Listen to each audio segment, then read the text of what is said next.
Assalamualaikum warahmatullahi wabarakatuh. Innal hamdalillah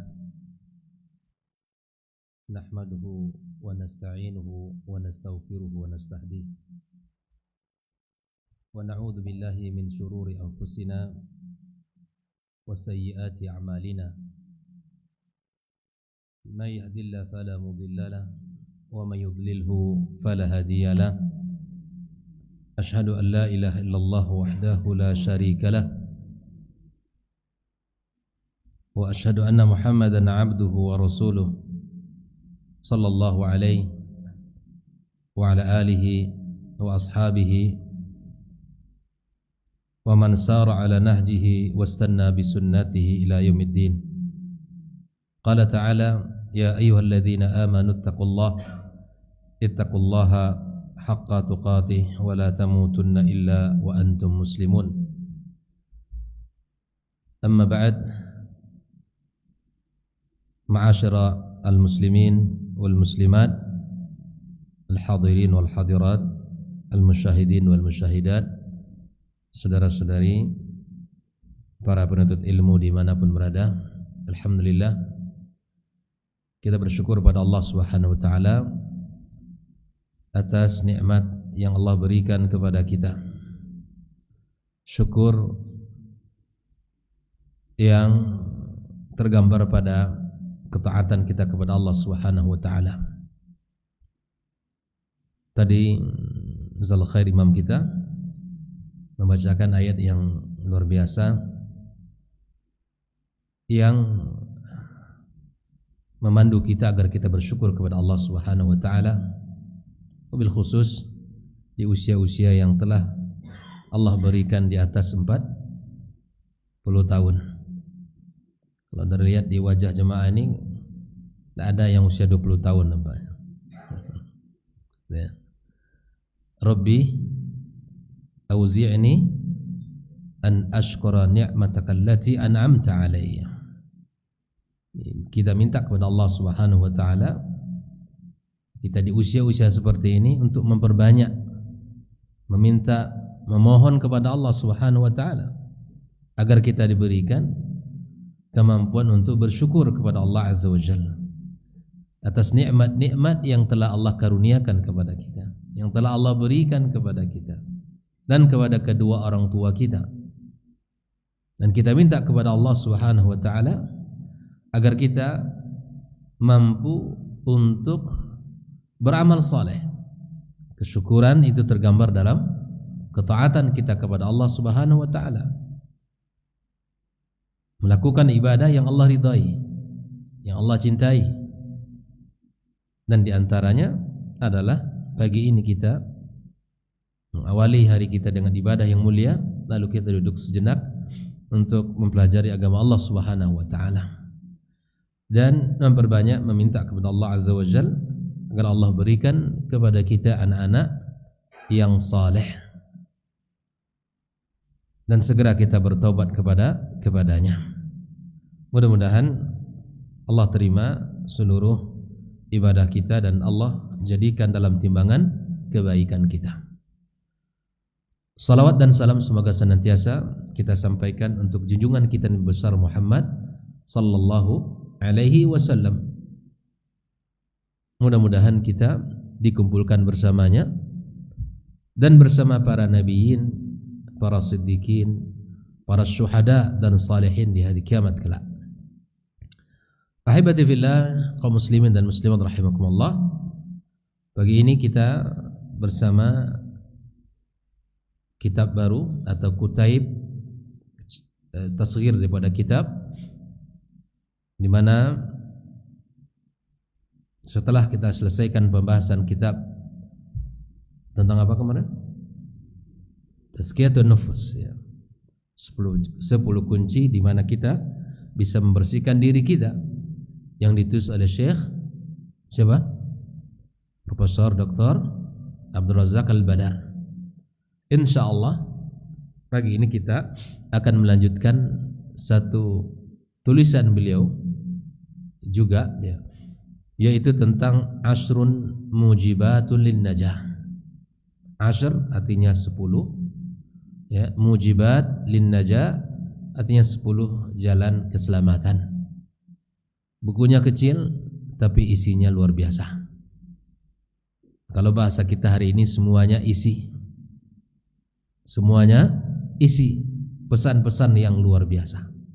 Nah, inilah karya yang luar biasa dari para ulama Ahlus Sunnah wal Jamaah.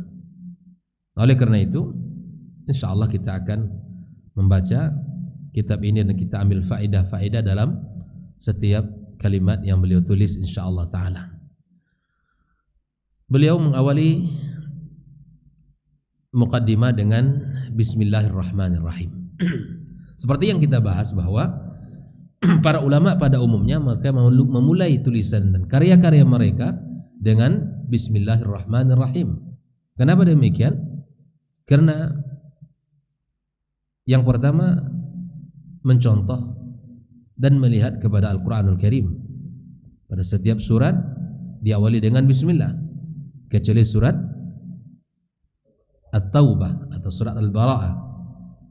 Yang kedua, at-ta'asi bin Nabi sallallahu alaihi wasallam, dalam rangka mengikuti Nabi, mencontoh Nabi alaihi salatu wasallam, karena setiap tulisan yang beliau kirim kepada para raja di masa itu menawarkan keislaman, maka beliau menulis dengan bismillahirrahmanirrahim. Yang ketiga adalah dalam rangka al-isti'anah, meminta pertolongan kepada Allah Azza wa Jalla, wa al-barakah, serta minta keberkahan dari Allah pada setiap apa yang kita kerjakan dan pada setiap apa yang kita lakukan dan kita tulis. Lalu kemudian beliau mengatakan muqaddimah, pendahuluan, ya. Dan sebagaimana diawali dengan khutbatul hajah, memuja dan muji Allah Subhanahu wa taala, alhamdulillahirabbil alamin. Alhamdu, segala puji milik Allah. Itulah al-istighraq, semua pujian milik Allah tabaraka wa taala, Rabb semesta alam. Kemudian wassalatu wassalamu ala abdillah wa rasulihi wa khalilihi nabiyyina Muhammadin. Kemudian beliau mengucapkan salat dan salam kepada hamba Allah dan rasulnya, kekasihnya Nabi kita Muhammad sallallahu alaihi wasallam, wa ala alihi, dan juga salat ini untuk keluarga beliau, wa ashabihi ajma'in, dan para sahabat secara keseluruhan, wa man tabi'ahum bi ihsanin ila yaumiddin, dan siapapun yang mengikuti mereka dengan cara yang ihsan sampai hari kiamat kelak. Jadi mengikuti para as-salaf dengan ihsan, bukan dengan selera dan kemauan kita masing-masing, tapi dengan cara yang baik sesuai dengan apa yang telah dituntun oleh Nabi kita alaihi salatu wassalam, kita ikuti mereka. Amma ba'd, ini namanya fasl khitab, antara khutbatul hajah baru kita akan memulai ucapan dan perkataan kita. Bisa khutbatul hajah itu yang mana? Ketika tadi saya memulai, sebelum masuk pembahasan, saya mulai dari alhamdulillahirabbil alamin atau innal hamdalillah, itu namanya apa? Khutbatul hajah. Dan Nabi SAW mengawali pembicaraannya dengan khutbatul hajah. Setelah itu dikatakan amma ba'd, lalu kemudian, itu artinya lalu kemudian. Nah, berkata Syekh Abdul Razak Al-Badar, fa innal 'abdal muwaffaq, sesungguhnya hamba yang Allah beri taufik kepadanya, yastahidu fi islahi nafsihi, dia selalu bersungguh-sungguh di dalam memperbaiki diri. Dia melihat kepada dirinya, menghisab kekurangannya, melihat aib-aibnya, bukan melihat kepada kesalahan pada orang lain. Tidak sibuk untuk menilai orang lain, tapi fa innal 'abdal muwaffaq, seorang hamba yang Allah beri taufik, dia yastahidu fi islahi nafsih, bersungguh-sungguh di dalam memperbaiki dirinya, wa tazkiyatiha, dan berusaha untuk mensucikannya. Ini sejalan dengan apa yang sudah kita bahas, ya. 10 cara dan kunci di mana kita bisa membersihkan, mensucikan jiwa kita. Dia itu yang menjadi usahanya, yang menjadi perhatiannya itu. Wa najatnya fid dunya wal akhirah. Maka di antara hamba yang diberi taufik oleh Allah, dia selalu berusaha mencari jalan keselamatan di dunia dan di akhirat. Semua kita ingin selamat di dunia dan di akhirat kelak. Kita ingin selamat pada apa? Pada diri kita, pada keluarga kita, pada harta-harta kita dan kekayaan kita. Kita ingin keselamatan pada diri kita, keluarga kita. Terlebih pada apa? Pada agama kita. Sehingga Nabi SAW mengatakan, wala taj'al musibatana fi dinina, kata Nabi. Ya Allah, jangan engkau jadikan musibah kami pada agama kami. Karena kalau musibah pada agama, jalan keselamatan itu sulit di dunia dan akhirat. Tapi kalau harta yang hilang, insya Allah dia tetap berada pada jalan agama yang benar, insya Allah akan ada kebahagiaan di akhirat. Kalau orang-orang yang dia cintai meninggalkannya, kembali kepada Allah Subhanahu wa taala, dia berada pada jalan keselamatan, jalan agama, insya Allah tetap bahagia. Tapi bila mana agamanya yang jadi masalah, walaupun dia banyak harta, walaupun dia kaya raya, walaupun dia punya kedudukan yang tinggi, banyak pengikut, ya, di sosial, di dalam kehidupan masyarakat dia terpandang, tapi musibah pada agama, tak akan ada arti itu semua. Jelas? Maka orang yang diberi taufik oleh Allah, dia senantiasa berusaha untuk memperbaiki dirinya, mensucikan dirinya, dan berusaha mencari jalan keselamatan untuk dirinya di dunia dan di akhirat kelak. Minas syururi wal mahalik, menyelamatkan di dunia dan akhirat dari hal-hal yang buruk dan hal-hal yang membinasakannya. Kita akan pelajari nanti kalimat-kalimat yang ditulis oleh beliau satu persatu. Fahadha matlabun 'azibun wa ghayatun jalilatun sammara ilaihil mu'minun. Ini adalah perkara yang agung, tujuan yang mulia, yang mana orang-orang beriman selalu berusaha untuk meniti jalan itu. Sammar itu semangat. Orang-orang beriman itu yang dicarinya. Tujuan ini yang ingin dicapai oleh dia. Wa shaghala balahum at-tafakkuru fi amri najatihim. Pikiran mereka itu selalu sibuk dengan apa, ikhwatal kiram? Dengan memikirkan sesuatu yang bisa menyelamatkan mereka di dunia dan di akhirat kelak. Orang-orang beriman, pikiran mereka sibuk dalam perkara ini. Kita akan lihat contoh yang luar biasa yang dinukilkan oleh Syekh Abdul Razak Al-Badar dalam muqaddimah. Ini muqaddimah aja baru nih. Wal bahtha 'anil mujibat allati fiha fawdhuhum wa salamatuhum. Orang beriman, pikiran mereka itu sibuk bagaimana cara dia selamat dan mencari jalan-jalan keselamatan yang membuat mereka bahagia di dunia dan di akhirat kelak. Yang dipikirkan itu bagaimana mereka selamat di sisi Allah Subhanahu wa taala. Inna hadzal ham warada ala khairi hadhil ummah ba'da an-nabi sallallahu alaihi wasallam. Hal yang seperti ini, kesibukan yang seperti ini, semangat untuk mencari jalan keselamatan ini, itu terjadi pada generasi terbaik dari umat ini. Setelah Nabi kita alaihi salatu wassalam, mereka para sahabat. Wa humul khulafa ats-tsalats al-awail.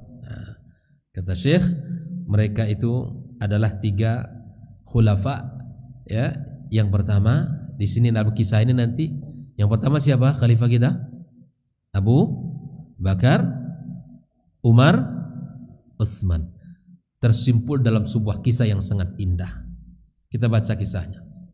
Fa'an Utsman ibn Affan radhiyallahu taala anhu. Dari Utsman ibn Affan radhiyallahu taala anhu, ya, dia bercerita mengatakan, qala baina ana jalisun fi dhillin utam minal atam marra alayya Umar. Suatu ketika saya duduk di sebuah tempat yang teduh, agak tinggi. Lalu kemudian marra alayya Umar. Umar lewat di depan saya. Fasallama alayya, lalu Umar mengucapkan salam. Falam ash'uru annahu marra wala salam. Tapi saya tidak merasa kalau Umar lewat dan mengucapkan bayangkan Pak, Umar lewat mengucapkan salam. Tapi Utsman merasa Umar tidak lewat dan tidak juga mengucapkan. Masya Allah. Fantalaqa Umaru hatta dakhala ala Abi Bakar. Lalu Umar pergi menemui Abu Bakar radhiyallahu taala anhu. Ya. Lalu dia berkata kepada Abu Bakar, faqala lahu ma yu'jibuka anni marartu ala Utsman fasallamtu alaihi falam yurad alayya salam. Mengadulah dia ke sahabatnya. Bagaimana ini? Saya melewati Utsman, lalu saya mengucapkan salam tapi dia tidak jawab. Mulai ini, gitu kan? Ada hal-hal yang kemudian harus dipertanyakan kepada Umar radhiyallahu, kepada Abu Bakar radhiyallahu taala anhu. Lalu apa yang terjadi ikhwah fillah? Wa aqbala huwa wa Abu Bakar fi wilayati Abi Bakar hatta sallama alayya jami'an. Lalu Umar dan Abu Bakar mencari siapa? Utsman. Dicarinya. Sudah kata Abu Bakar, yuk kita temui dia. Lalu keduanya mengucapkan salam kepada siapa? Kepada Utsman. Thumma qala Abu Bakar. Lalu Abu Bakar berkata, Ja'ani akhuka Umar. Wahai Utsman, tadi Umar datang kepada saya. Fadzakara, dan dia menyebutkan annahu marra 'alaika fasallama falam turaddu 'alaihi salam. Dia bilang, tadi lewat di depan kamu mengucapkan salam tapi kamu tidak jawab. Tidak jawab salam dia. Faman alladhi hamalaka 'ala hadha? Apa sebabnya wahai Utsman? Apa yang membuat kamu tidak menjawab salam dia? Nah ini. Fakultu, lalu kemudian Utsman berkata, wallahi, demi Allah kata dia, ma sya'artu annaka mararta bi wala salamt. Demi Allah wahai Umar, saya tidak pernah merasa engkau tadi lewat depan saya, dan juga saya tidak merasa kalau engkau tadi mengucapkan salam. Qala Abu Bakar, sadaqa Utsman. Ini nilai sekali ini. Kita ambil faedah nanti dari kisah ini. Ya, Utsman benar. Utsman jujur ini. Waqad syaghalaka an dzalika amr. Pasti ada sesuatu yang membuat kamu yang tidak merasa bahwa dia lewat dan mengucapkan salam. Pasti ada kesibukan ini. Enggak mungkin. Sahabat dekat, ya kan? Kawan, enggak mungkin kalau tidak menjawab salam kamu. Pasti ada sesuatu yang membuat kamu tadi sibuk memikirkannya. Faqultu ajal, maka Utsman berkata benar. Ya, qala ma huwa? Lalu kemudian Abu Bakar berkata, apa yang kamu pikirkan tadi wahai Utsman? Qala Utsman, tawaffallahu nabiyahu sallallahu alaihi wasallam qabla an nas'alahu an najati hadzal amr. Nabi Allah Muhammad SAW telah wafat sebelum kita menanyakan tentang perkara yang bisa menyelamatkan. Bayangkan bang, yang dipikirkannya ternyata itu. Di depan Syekh Abdul Razak mengatakan tadi apa? Bahwa memikirkan jalan keselamatan itu adalah kehidupan para generasi awal yang mereka sibuk setiap hari bagaimana cara selamat di dunia dan di akhirat kelak. Qala Abu Bakar, ya. Lalu Abu Bakar berkata, qad sa'altuhu an dzalik. Aku telah menanyakan perkara itu kepada Rasulullah sallallahu alaihi wasallam. Faqumtu ilaihi faqultu lahu ya bi abi anta wa ummi anta ahqqu biha. Ibaratnya Utsman kalau mendengarkan jalan keselamatan ditanyakan, dia pengen tahu apa. Nah, lalu kemudian qala Abu Bakar, qultu ya Rasulullah ma najatu hadzal amr. Lalu Abu Bakar berkata, ya Rasulullah, apa ya najat, apa jalan keselamatan? Ya qala Rasulullah SAW, man qabila minnil kalimata allati aradtu ala ammi faraddaha alayya fahiya lahu najah.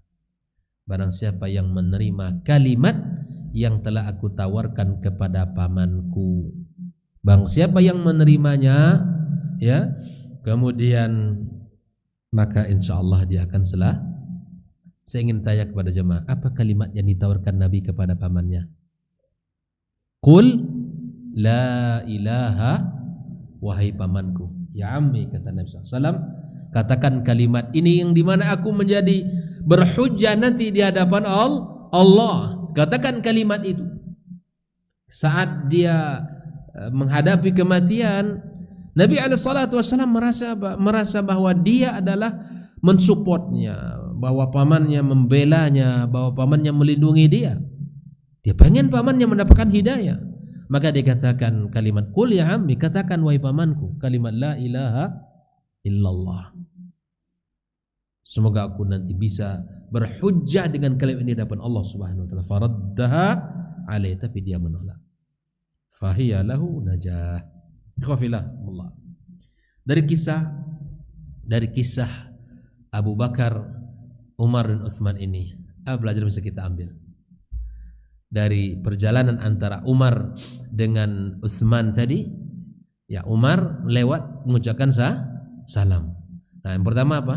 Tentang salam, sehingga Umar, ya kewajiban kita menjawab salam. Sehingga Umar mencari alasan, mencari sebab kenapa ini salam saya tidak dijawab. Ya. Kenapa? Mengucapkan salam itu sunnah, tapi menjawabnya adalah wajib. Maka kemudian ya Umar radhiyallahu taala anhu menunjukkan betapa seriusnya ya para sahabat di dalam menjaga adab-adab. Bila bertemu dengan saudaranya, maka dia mengucapkan salam. Hak saudara kepada saudaranya. Hakul muslim alal muslim sit, kata Nabi SAW. Hak seorang muslim kepada saudara muslim ada 6 di antaranya. Idza laqitahu fasallim alai, bila mana berjumpa dan bertemu dengan maka ucapkan salam. Yang kedua apa? Berhusnuzan terhadap sesama muslim. Ini terkadang mutiara yang hilang hari ini dalam kehidupan orang beriman. Abu Bakar radhiyallahu taala tidak langsung menyalahkan Utsman, ya kan? Ketika Umar datang mengadu kepada Abu Bakar, apa kata Abu Bakar? Kita langsung pergi menemuinya. Yuk, kita berangkat mencari Utsman. Jadi Abu Bakar radhiyallahu taala anhu tidak langsung menyalahkan Utsman, tapi terlebih dahulu menanyakan sebab. Nah, inilah yang perlu untuk kita lakukan dalam kehidupan kita orang beriman. Ya. Mengajarkan pentingnya kita untuk berprasangka baik kepada saudara kita. Disebutkan iltamis min akhika sab'ina udhran. Apa itu? Murami. Apa arti? Siapa yang tahu artinya? Iltamis min akhika sab'ina udhran.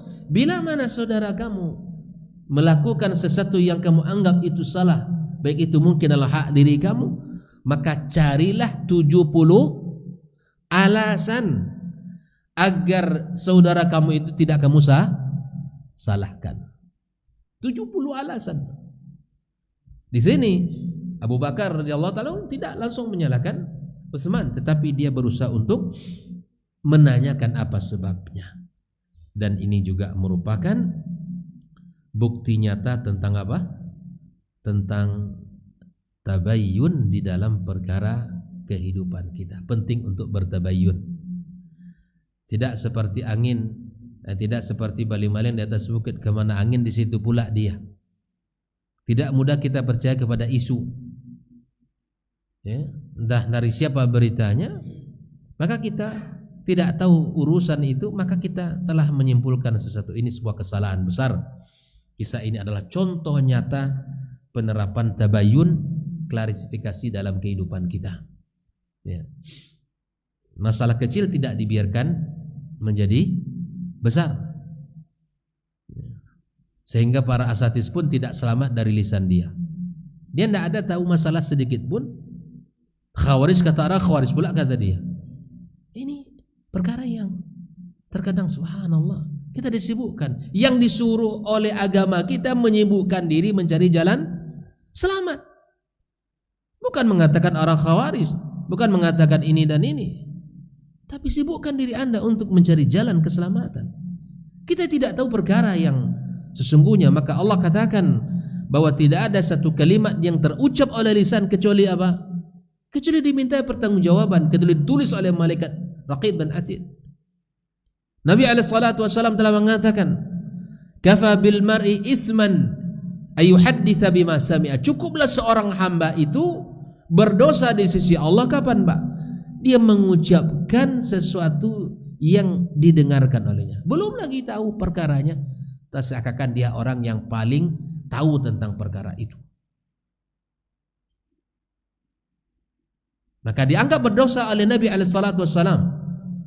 Dianggap berdosa bila mana dia mengatakan sesuatu, setiap apa yang didengar diucapkan, setiap apa yang dia dengar dia sampaikan. Dia belum tahu perkaranya. Kalau memang ada sesuatu yang dikhawatirkan, tanyakan, datangi. Sehingga apa? Tidak membuat diri kita ini berprasangka buruk. Dan ini juga pelajaran daripada para sahabat, berlapang dada, ya, berlapang dada di dalam kehidupan kita ini, dan rendah hatinya para sahabat. Ini contoh yang luar biasa dalam kehidupan mereka. Utsman dengan jujur mengakui kesalahannya, tidak menyadari, dia jujur mengatakan bahwa saya memang tidak betul-betul tidak menyadari kamu lewat, dan betul-betul saya tidak menyadari kamu mengucapkan salam. Sudah dikatakan oleh Umar radhiyallahu taala, dikatakan oleh Utsman. Bahkan tidak ada sikap membela diri di situ. Saya betul-betul mohon maaf, saya betul-betul tidak menyadari kamu, tidak betul-betul tidak mendengarkan salam kamu. Ini juga merupakan pelajaran yang mahal untuk kita sama, bahwa menjaga ukhuwah itu lebih penting daripada ya mempertahankan ego sesaat kita. Terkadang yang bisa menjaga hubungan baik kita adalah at-taghaful. Di antaranya kita merasa sudah, kita anggap itu hal yang kecil berlalu. Sehingga kalau itu yang kita pikirkan terus, itu akan merusak hubungan kita, hubungan persaudaraan kita, ya secara pribadi, ya itu akan ya membuat diri kita akan sibuk dengannya. Sungguh sangat banyak hal-hal yang bisa kita ambil dari kisah tiga sahabat yang mulia ini, ya Umar, Abu Bakar, Umar dan Utsman ini. Nah, ini adalah contoh ya nyata tentang pertama husnudzan, yang kedua tabayyun, yang ketiga adalah berlapang dada, yang keempat adalah di mana ini adalah salah satu bentuk ya ketawaduannya para as-sahabatul kiram, dan tidak mempermasalahkan masalah yang kecil menjadi besar. Ini terjadi dalam kehidupan kita. Maka oleh karena itu ya tanyakan kepada orang yang kompeten, yang punya bagian dalam bidangnya, sehingga apa? Kita mengetahui informasi yang sebenarnya. Nah, berkata Syekh Abdul Razak hafizallahu taala, "Wa man ta'ammala fi hadhil qissatil 'azima 'alima." Barang siapa yang mengambil, memperhatikan kisah yang agung ini, alima anna amran najati amrun 'azim, maka dia tahu bahwa jalan keselamatan itu adalah jalan yang agung. Sampai subhanallah, Utsman tidak menyadari Abu Bakar lewat, memikirkan bagaimana cara selamat. Hatta innahu la yahummu wa yashghal balal mu'minina shadiqin, sehingga membuat pikiran dia sibuk dengan memikirkan perkara-perkara yang menyelamatkan tadi. Fadha Utsmanu ahammahu amrun najah ma'a qaulin Nabi SAW. Inilah Utsman saja. Kita tahu Utsman siapa? Ya, Utsman bin Affan ini, apa kata Nabi SAW tentang kalimat Nabi tentang beliau ini bagaimana? Apa kata Rasulullah SAW? Wa Utsmanu fil jannah. Utsman dalam Yang sudah dijamin surga saja sibuk memikirkan jalan selamat. Kita yang tidak ada jaminan surga ini seharusnya lebih sibuk memikirkan itu. Apa kata Nabi SAW tentang Utsman? Ma darra Utsmanu ma amila ba'dal yaum. Tak ada lagi dosa Utsman setelah ini. Setelah Utsman memberikan hartanya di jalan Allah Subhanahu wa taala, kebutuhan para mujahidin. Kata para ulama, Utsman membeli surga 2 kali dengan hartanya. Yang pertama membeli Bi'rur Rumah, ya, sumur orang Yahudi, dibeli oleh Utsman. Nabi SAW mengatakan barang siapa yang membeli Bi'rur Rumah falahul jannah. Barang siapa yang membeli sumur Yahudi ini maka baginya surga. Utsman datang ke Nabi SAW, ya Rasulullah, apakah saya termasuk bila aku beli sumur itu? Iya, dibeli oleh Utsman. Sebelum dibeli tentu ada, ya, orang Yahudi ini nggak mau menjual, ya kan? Akhirnya Utsman nego, kalau kamu tidak mau jual utuh, berarti saya sewa. 1 hari untuk kamu, 1 hari untuk saya. 1 hari yang giliran Utsman di seluruh, ya, kaum muslimin diberikan untuk mengambil air, sehingga tidak ada lagi orang yang datang membeli air saat jatah orang Yahudi tadi. Sehingga orang Yahudi mengatakan kalau gini rugi saya, mendingan saya jual saja kepada Utsman. Dijual kepada Utsman, dibeli dan diwakafkan oleh Utsman. Makanya rekening Utsman masih jalan, rekening pahalanya masih jalan. Hari ini pemerintah Arab Saudi, ya, menjadikannya sebagai salah satu masyru' khairi untuk Utsman. Seluruh itu diberikan pahalanya kepada Utsman radhiyallahu anhu. Bayangkan, dia hidup di zaman kapan hartanya masih mengalirkan kebaikan padanya sampai hari ini. Yang kedua, Jaisul Usra, ketika itu Nabi SAW menyuruh meminta sahabat-sahabat yang punya harta, maka dibelilah, diwakafkan oleh Utsman 200 kuda atau kendaraan perang. Itu bukan sedikit, akhwal kiram. Nah, inilah Utsman yang membeli surga dengan hartanya. Orang yang seperti ini masih memikirkan bagaimana jalan selamat. Jangankan Utsman radhiyallahu taala anhu, baginda kita alaihi salatu wassalam saja. Bagaimana ibadah di malam harinya? Disebutkan oleh ibunda kita Aisyah radhiyallahu taala menceritakan bagaimana hatta yatafattar qadamahu, sampai kakinya memar, bengkak, saking banyaknya rukuk dan sujud kepada Allah Subhanahu wa taala. Ketika itu ditanya oleh ibunda kita Aisyah, kenapa engkau lakukan ini semua wahai Rasul? Bukankah engkau telah diampunkan dosamu? Bukankah engkau telah dijamin masuk surga? Bukankah engkau telah dijadikan seorang Rasul? Apa kata Nabi SAW? Apa jawaban Nabi? Jemaah, bahasa Indonesia aja lah. Apakah aku tidak pantas untuk bersyukur kepada Allah? Maka di sini kata para ulama bahwa Nabi mengaitkan perkataan Aisyah, kenapa engkau solat seperti ini kali wahai Rasul sampai bengkak kakimu, engkau telah diampunkan dosa. Apa kata Rasulullah? Fa innahu da'bus salihin. Salat malam itu kebiasaan siapa? Orang-orang saleh sebelum kita. Maka jangan mengaku kita ini soleh kalau tidak salat. Jangan mengaku soleh. Kalau saya sudah soleh. Tandanya apa? Salah satunya, salat malam kalau enggak dijaga, berarti kita tidak meniti jalan-jalan orang kesolehan.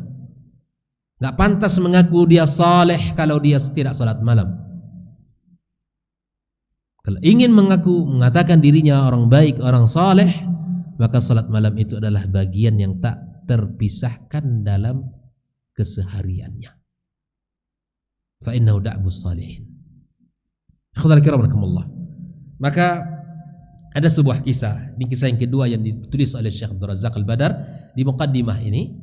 Wa jaa Abdullah bin Rawaha annahu kana fi baitihi wa 'inda zawji fabaka. Berada di rumahnya di hadapan istrinya, lalu kemudian dia menangis.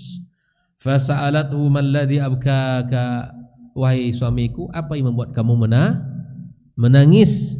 Qala dzakartu qaulallahi ta'ala, aku teringat dengan firman Allah, wa in minkum illa wariduha kana ala rabbika hatman maqdiya. Ini maksudnya apa?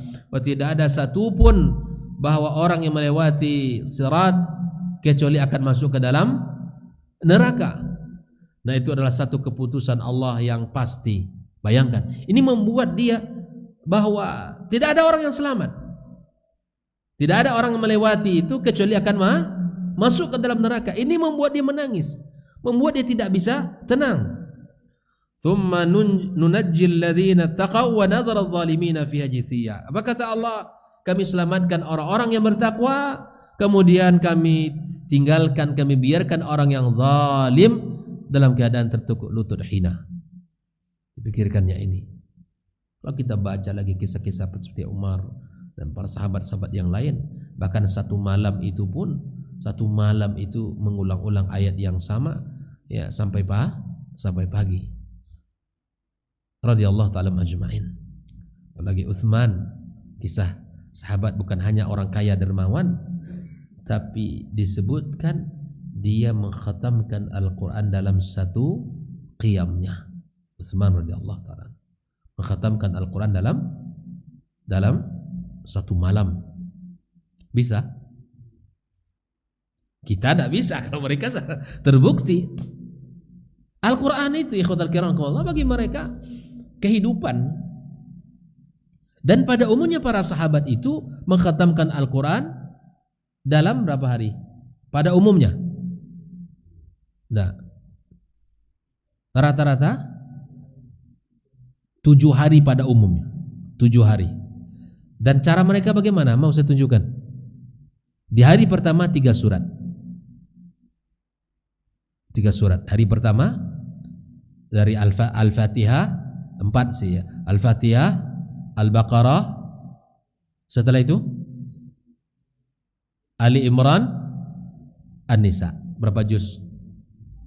5 lewat. 5 juz 3 halaman. Oke, itu hari pertamanya. Bisa kita terapkan.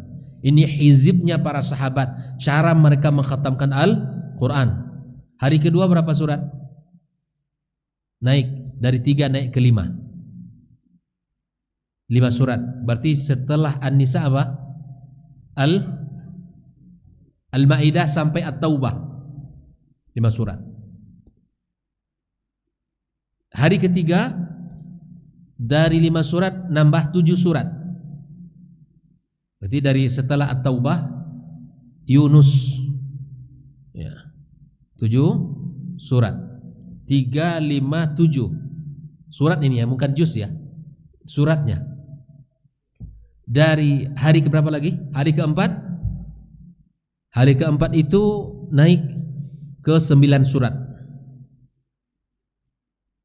Hari kelima 11 dan hari ke-6 ya. Naik ganjil terus, lalu setelah itu hari ke-7 itu dari surat Qaf sampai An-Nas. Itu. Jadi coba kita praktekkan ini. Jangan 1 jam 1 hari lagi sudah naik level kita. Bisa. 1 jam setengah, insyaallah selesai.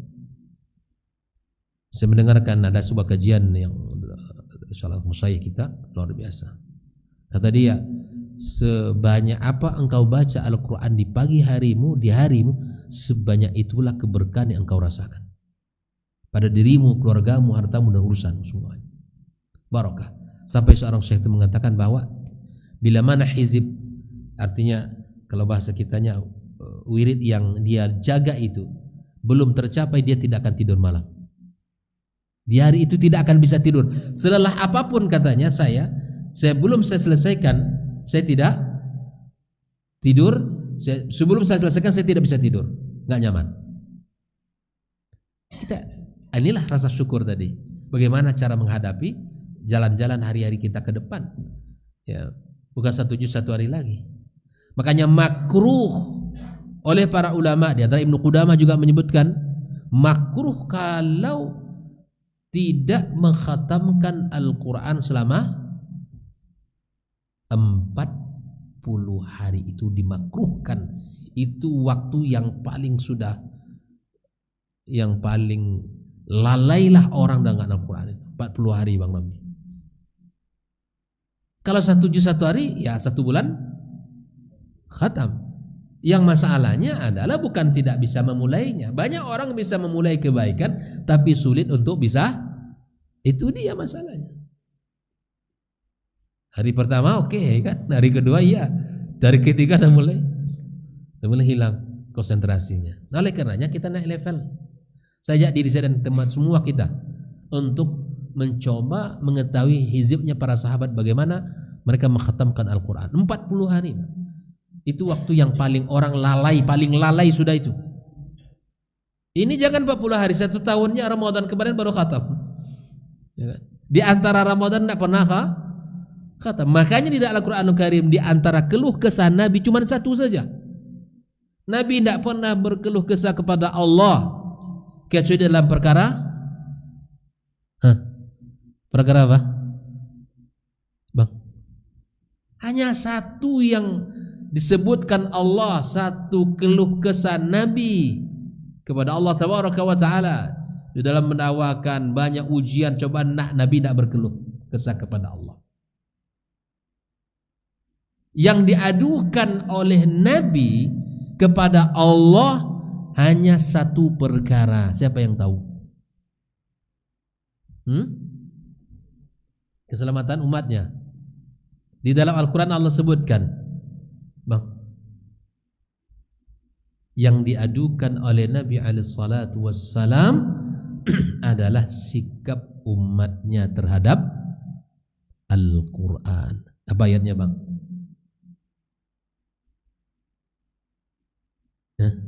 Apa ayatnya? Ya Rabbi inna qaumi ittakhadhu hadzal Qur'ana mahjura. Ya Allah, kata Nabi, sesungguhnya kaumku menjadikan Al-Quran ini sesuatu yang dihijir, yang ditinggalkan oleh mereka. Padahal Al-Quran jalan keselamatan. Jalan keselamatan. Al-Quran itu jalan keselamatan. Tetapi Nabi SAW hidup di masa itu, para sahabat masih orang-orang hebat. Nabi mengadu kepada Allah tentang sikap umatnya yang meninggalkan Al-Quran. Maka baca Al-Quran di rumah tangga kita. Ya ikhwan, ini bukan kita bicara orang hebat kemudian kita menjadi cerita bagi kita, bukan itu. Saya ingin diri saya dan kita semua jemaah duduk kita ini buah daripada kita belajar, perbaiki pola kita. Jangan sampai Al-Quran tidak kita pegang dalam 1 hari itu. Merugi orang yang tidak membaca Al-Quranul Karim. Merugi. Maka kalau ingin lebih lagi, lakukan tadi hizibnya para sahabat. 7 hari khatam. 7 hari khatam. Maka tak heran Imam Syafi'i itu kalau bulan Ramadan berapa kali dia khatam? Masih ingat? 40 kali. Itu disebutkan lagi bahwa itu dalam qiyamnya, belum lagi di luar qiyam. Dalam salat malamnya, Pak. Ya subhanallah. Kalau bicara orang-orang hebat, membuat diri kita sungguh sangat jauh dari apa yang mereka lakukan. Ya, baik itu tilawahnya, baik itu masalah qiyamnya, ya kan? Apa lagi? Masalah sedekahnya, masalah semangat beragamanya, atau semangat di dalam mencari jalan-jalan keselamatan. Maka kemudian fala adri ananju minha amla. Lalu Abdullah bin Rawah mengatakan, saya tidak tahu, wahai istriku, apakah kita termasuk orang diselamatkan atau tidak.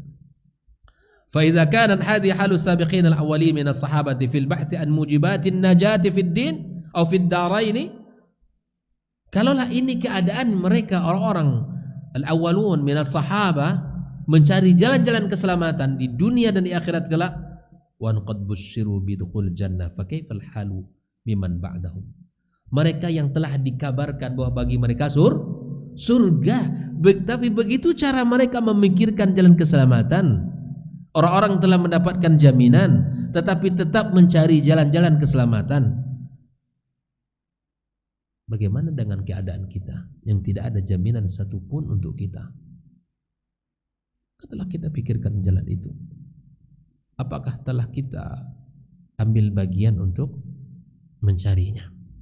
Wa hadhihi risalatun mujazah haristu fiha al-isharati ila 10 umurin tu'addu min abrazil umuril 'azimati allati tahsul biha an-najatu lil 'abd.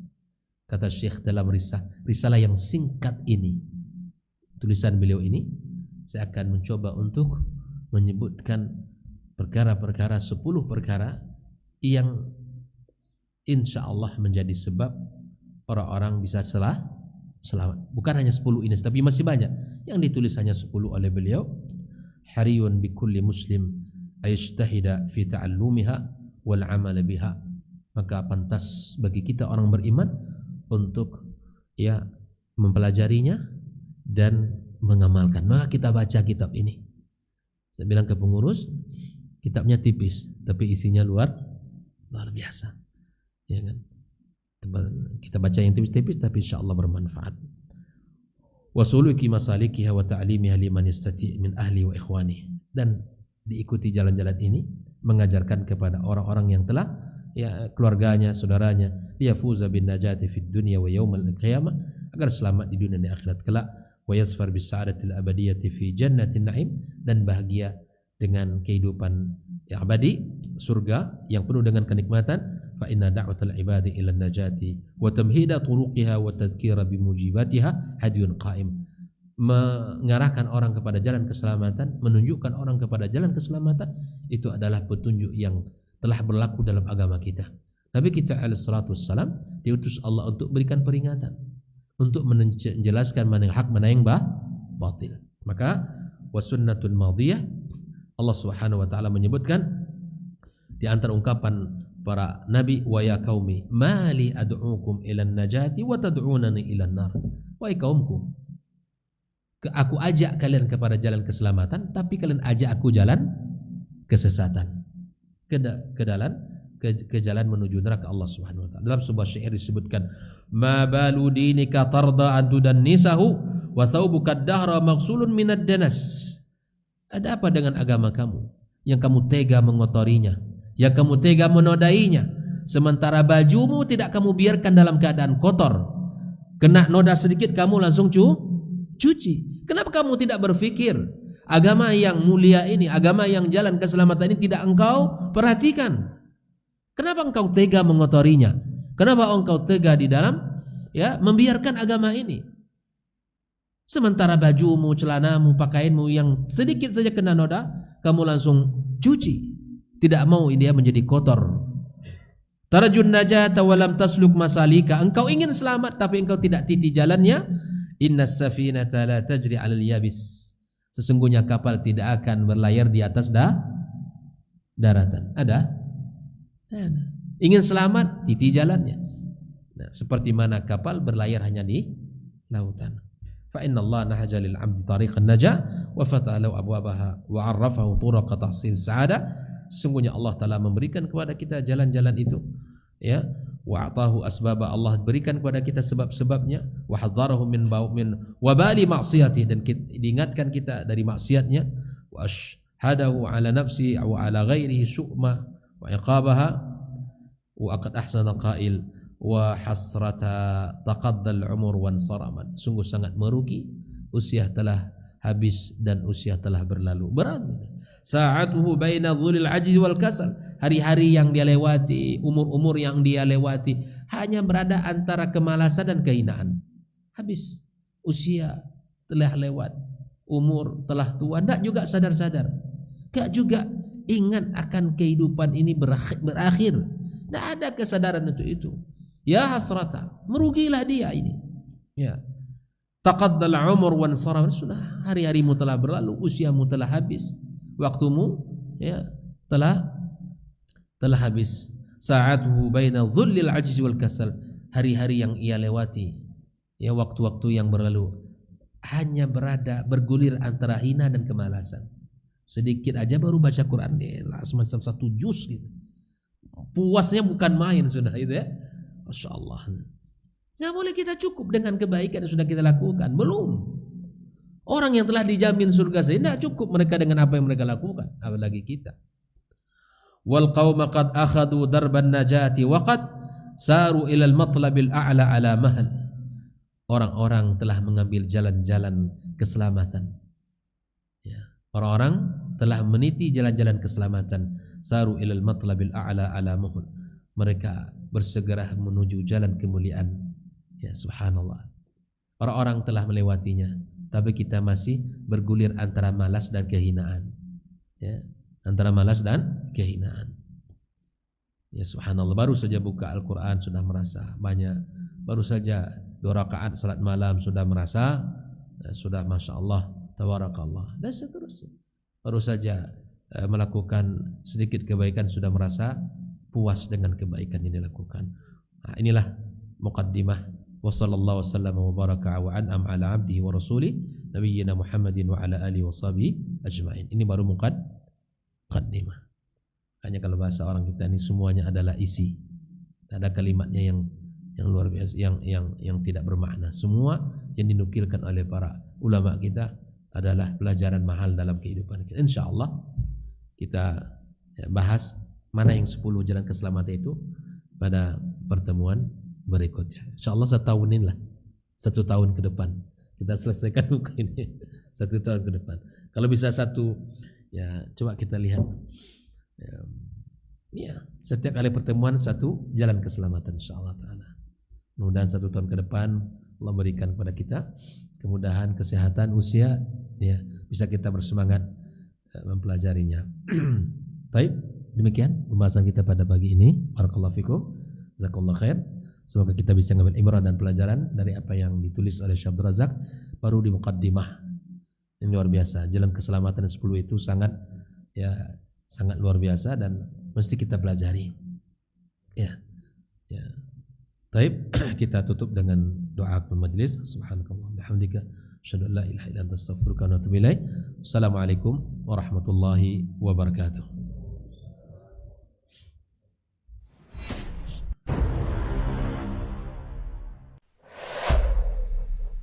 Dunia dan seisinya ini bagi Allah tak sama nilainya dengan sebelah sayap lalat. Barang siapa yang beramal untuk akhiratnya, Allah akan cukupkan baginya urusan dunia. Sayati zamanun 'alan nasi as-sabiru fihim qalqabit al-jamarah.